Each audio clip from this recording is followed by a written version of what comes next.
Hello student, very welcome back to our YouTube channel Mathsize. आज की video में करने वाले हैं बच्चों एक्सपोनेंट। एक्सपोनेंट है बहुत ज़्यादा इंपॉर्टेंट टॉपिक्स, खास तौर से उन बच्चों के लिए जिनका बेसिक बहुत ज़्यादा वीक है और वो इस वक्त हैं 9th क्लास में हैं या फिर 10th क्लास में हैं या 11th हो या फिर 12th क्लास हो, कोई सी भी क्लास हो, इसमें पावर का यानी एक्सपोनेंट का बहुत ज़्यादा रोल है। तो बच्चे स्टार्ट करते हैं। मेरा नाम है वसीम अकरम और देख रहे हैं हमारे YouTube channel Mathsize. So let's get start. तो बच्चों, हम एक्सपोनेंट होता है क्या, उसके लिए एग्जांपल से हम समझेंगे। जैसे हमारे पास है x की पावर 5, तो यहाँ पर जो मैंने लिखा है एक्चुअल में इसको हम बोलते हैं एक्सपोनेंट। इसको हम बोलते हैं, क्या बोलते हैं, एक्सपोनेंट, जिसको हम हिंदी में बोलते हैं घातांक। ठीक है। और ये जो हमारे पास है x, ये हमारा जो है इसको हम बोलते हैं बेटा बेस, जिसको हम बोलते हैं आधार। ठीक है बच्चा। और एक्चुअल में ये जो पूरा है x टू दी पावर 5, इस पूरी को बोलते हैं हम पावर, जिसको हम बोलते हैं घात। तो आज का हमारा टॉपिक यही होने वाला है। आज हम बात करेंगे इसके रूल्स की, कितने रूल्स इसके अंदर यूज़ होते हैं और उनको कैसे सॉल्व करा जाता है। जिनमें हमने सबसे पहला जो रूल उठाया है, जो फर्स्ट रूल है हमारा, वो है हमारा, अगर हमारे पास a है और उसकी पावर है 0, या फिर उसके अलावा में कोई x है उसकी पावर 0 है, या मैं आपसे कह दूं सर कि 2 है उसकी पावर 0 है, या कोई भी नंबर हो, या मैंने बोल दिया 5 उसकी पावर 0, या मैंने बोला -1 उसकी पावर 0, इन सब की जो वैल्यू है, इन सब का जो आंसर है वो बनता है हमारा 1। तो आज के बाद आप याद रखेंगे बच्चों, किसी की भी पावर 0 हमारा होगा 1। यह है हमारा फर्स्ट रूल, जो आपको समझ आ गया होगा। रूल नंबर 2 जो हम यूज़ करेंगे, सेकेंड रूल हमारे पास क्या है, अगर मेरे पास लिखा हुआ है a की पावर 1, तो इसका मतलब सर a ही होता है। या अगर मेरे पास लिखा हुआ है a की पावर 2, तो इसका मतलब होगा a इंटू a। या मेरे पास लिखा हुआ है a की पावर 3, तो इसका मतलब होगा a इंटू a। ठीक है बच्चों, इस तरीके से हमारा सेकंड रूल है। और उसके बाद हम चलते हैं बच्चों अपने थर्ड रूल पे, या फिर इसका एक एग्जांपल ले लेते हैं जो आपको ज़्यादा समझ आ जाएगा। जैसे मेरे पास है 2 की पावर 3, 2 टू द पावर 3, तो मैं इसको लिखूंगा 2 इंटू 2 इंटू 2। इसका मतलब हो गया 2 टू ज़ा 4 या 4 टू ज़ा 8, इनकी मल्टीप्लाई इस तरीके से होगी। ठीक है बच्चों। या मैंने लिख दिया 3 की पावर 3, तो इसका मतलब है 3 इंटू 3 इंटू 3। इसका मतलब हो जाएगा 3 इंटू 3 9 है, और 9 की मल्टीप्लाई करेंगे हम 3 से, 9 3 ज़ा 27। इस तरीके से हम पावर को सॉल्व करते हैं। आई होप आपको क्लियर हो गया होगा बच्चों। ठीक है बच्चों, नेक्स्ट हमारा जो रूल है, रूल नंबर 2 के बाद रूल नंबर हमारा आता है 3। रूल नंबर 3 में हमने क्या लिया है, हमारे पास जैसे लिखा हुआ है a और उसके ऊपर ही चढ़ा हुआ है रूट। एक्चुअली में रूट में आपको एक पूरा का पूरा टॉपिक, उसके लिए पूरी एक वीडियो लेकर आऊँगा, उसमें आप पूरा रूट सीख लेंगे। लेकिन फिलहाल यहाँ पर इसमें पावर में यूज़ होता है, तो हम इसके लिए लिख देते हैं। किसी की, अगर किसी हमारे पास a के ऊपर या b के ऊपर या 2 के ऊपर रूट चढ़ा हुआ है, तो जब भी हम रूट को हटाएंगे तो a की पावर हो जाएगी हाफ। यानी ये आपको समझ आ गया होगा, जो रूट है उसकी वैल्यू ही हाफ होती है। या मेरे पास एग्जांपल के तौर पर मेरे पास लिखा हुआ है रूट 4 लिखा हुआ है, ये मान के चलो, तो इसका मतलब हो जाएगा 4 टू दी पावर 1/2। ठीक है बच्चों, क्लियर है। नेक्स्ट रूल हमारे पास है रूल नंबर 4। रूल नंबर 4 हमारे पास है, जैसे कि मैंने लिखा हुआ है रूट a, और इस बार ये हमारे पास ये जो जगह है, ये जो 20 आपको नज़र आ रहा है, इसके अंदर अगर कोई वैल्यू n है, तो हम इसको किस तरीके से लिखेंगे। तो यहाँ पर देखो पावर क्या है 1, तो हम क्या करेंगे, a की पावर 1 के अपॉन में इस n को लेकर आ जाएंगे। ठीक है बच्चों, ये आपका 9th का टॉपिक है, ये ख़ास तौर से 9th क्लास में आपके काम आएगा। ठीक है, चैप्टर नंबर 1 में। और इसी के साथ एक और रूल मैं लिख देता हूँ, अगर मेरे पास इस तरीके से हो a to the power m, उसके ऊपर रूट a से चढ़ा हुआ है और यहाँ पर लिखा हुआ है n, तो हम बच्चों इसको कैसे लिखेंगे, जैसे यहाँ 1 था तो 1 ऊपर गया था, इस बार जो आपका m है, m ऊपर जाएगा, अपॉन में n आ जाएगा। आई होप ये आपको रूल क्लियर हो गया होगा। नेक्स्ट जो हमारे पास रूल है, रूल नंबर 6, ये भी बहुत इंपॉर्टेंट है।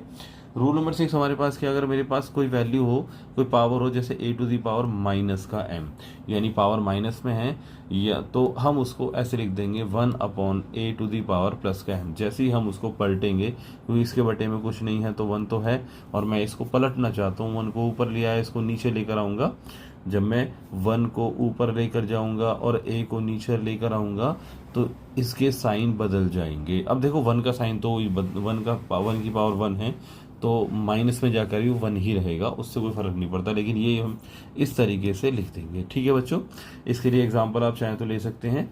जैसे मैंने एक एग्जांपल ले लिया, एग्जांपल के तौर पे मेरे पास है 2⁻³ तो मैं इसको लिख दूंगा 1/2 जिसका मतलब क्या हो जाएगा 1/2 इंटू 2 इंटू 2 और इसका आंसर हो जाएगा 1/8। इस तरीके से हमारा ये सॉल्व हो जाएगा। आई होप आपको क्लियर हो गया हो बच्चों।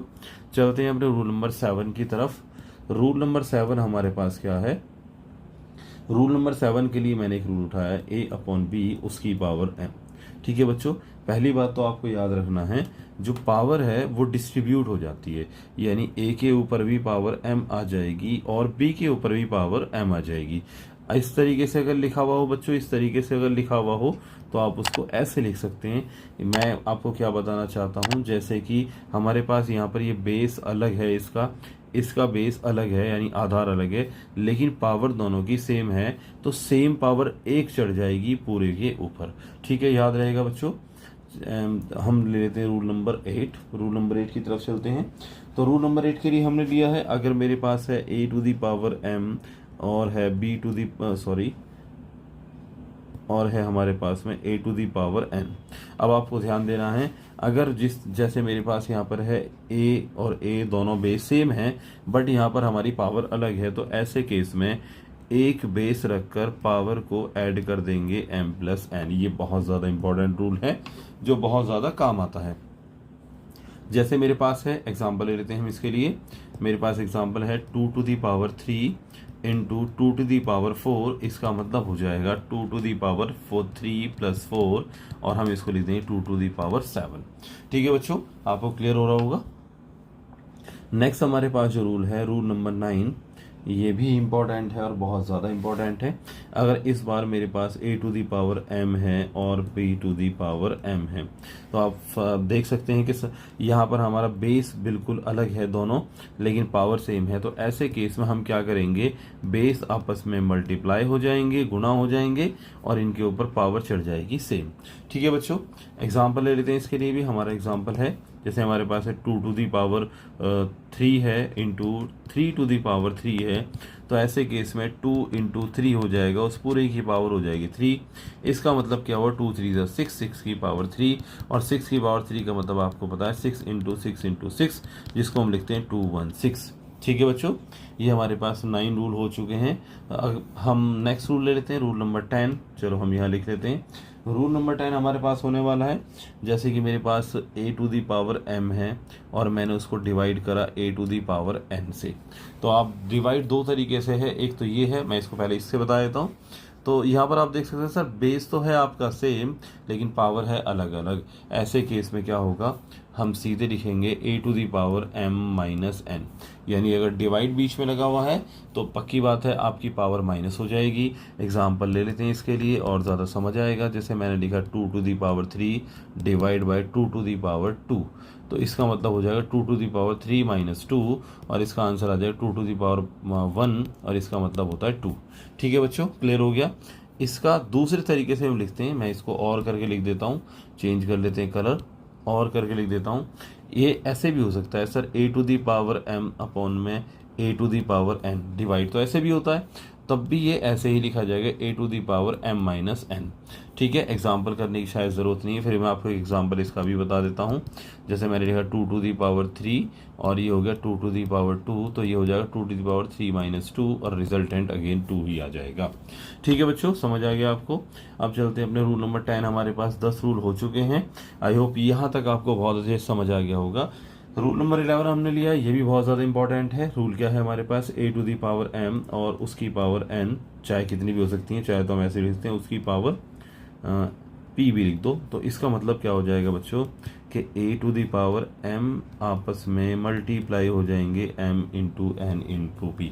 जैसे मैंने एग्जांपल के लिए ले लिया यहाँ पर 2⁻3 उसकी पावर है 2 और उसकी पावर है 3, तो इसका मतलब हो जाएगा 2⁻3 × 2 × 3, जिसका मतलब है बच्चों 3 × 2 = 6, 6 3 ज़ा 18, 6 3 18, 2 टू दी पावर 18, यही आपका हो जाएगा आंसर। आई होप आपको क्लियर है।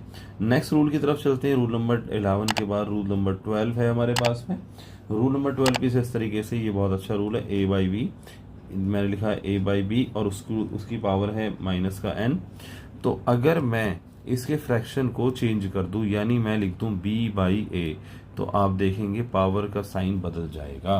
अगर पावर का साइन प्लस है, b by A to the power n है, तो जब आप इसके फ्रैक्शन को ऐसे बदलेंगे तब भी पावर का साइन बदल जाएगा। माइनस है तो प्लस आ जाएगा, प्लस है तो माइनस आ जाएगा। ठीक है बच्चों, क्लियर है। नेक्स्ट रूल की तरफ चलते हैं।